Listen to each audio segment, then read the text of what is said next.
So to really summarize and get us into an understanding of our emotions is quite simple. You are not your emotions. You have emotions. So once again, I am angry. I am sad. I am I am embarrassed. I am guilty. I am triggered. I am traumatized. First off, none of y'all mamas named you angry, sad, traumatized, angry. Your mama didn't name you that. Okay, first off. Secondly, why'd you creating a banner of who you are based on how you feel? And if I see you 2 weeks from now, I'll be like, hey, angry. And you'll be like, girl, I ain't angry, I'm happy. Okay. Hi, happy. Okay. And we see her 2 weeks later. Hey, happy, how you doing? Girl, I ain't happy, I'm depressed. Okay. Why you change your name every 2 weeks? Because I identify with my emotions. Why do you identify your emotions? Are you a part of the LGBTQIA plus community? Well, I didn't know you could do that. No, you're not? Okay, why are you labeling yourself as your emotions? Because you haven't been taught.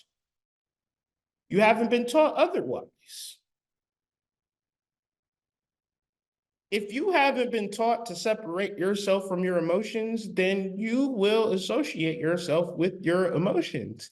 However, a simple introduction to a method to simply separate yourself from your emotions is how we're supposed to do it.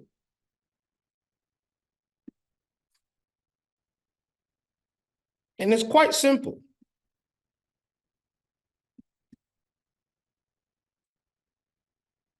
It's you right here and your emotions, vague, energetic fog over there.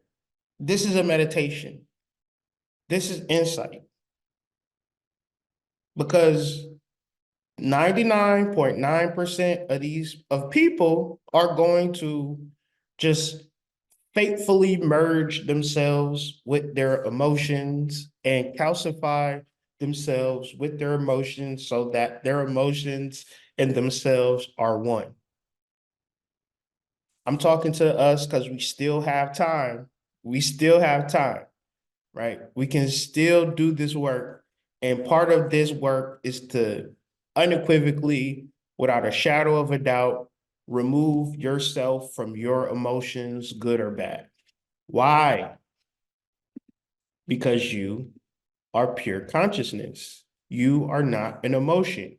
You may have emotions, mental images, but you can also change those mental images, and you can also recognize a negative mental image should be replaced with a positive mental image as needed.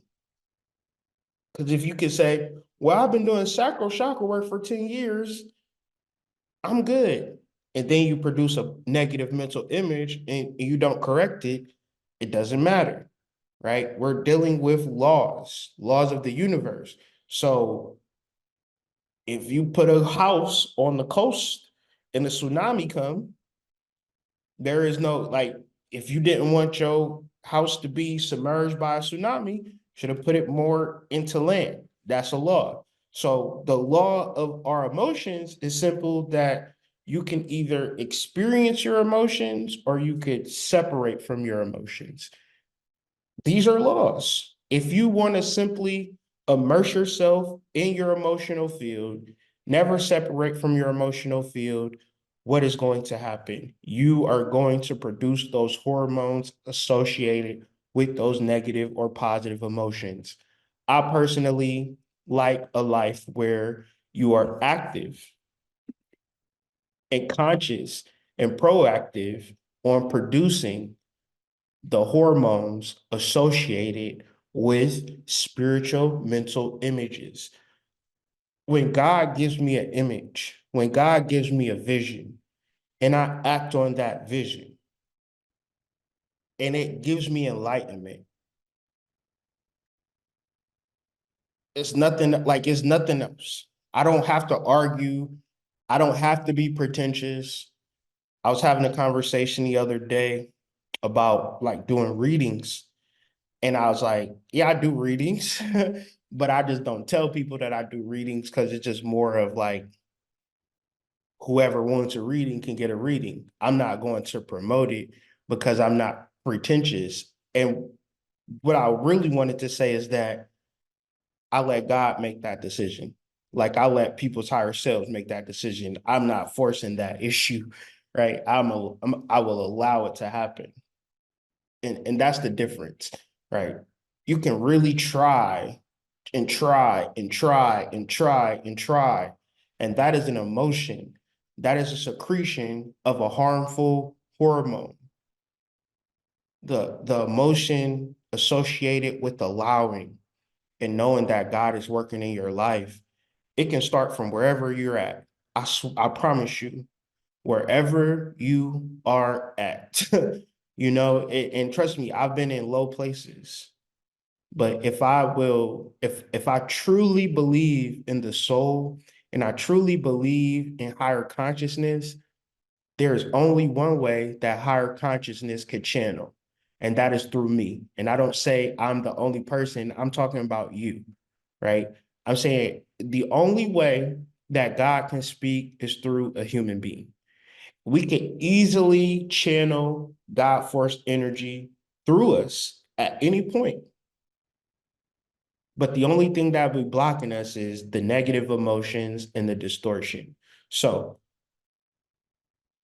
it's a chapter in not chapter, but a section in Chakra Nova that talks about labeling and releasing emotions. And I feel like this is a great way to activate the sacral chakra because because we experience our emotions, that doesn't mean that we are aware of our emotions. Now, I'm going to say that again because that's going to be a hard thing to swallow and understand, and a reason why we go down the wrong path.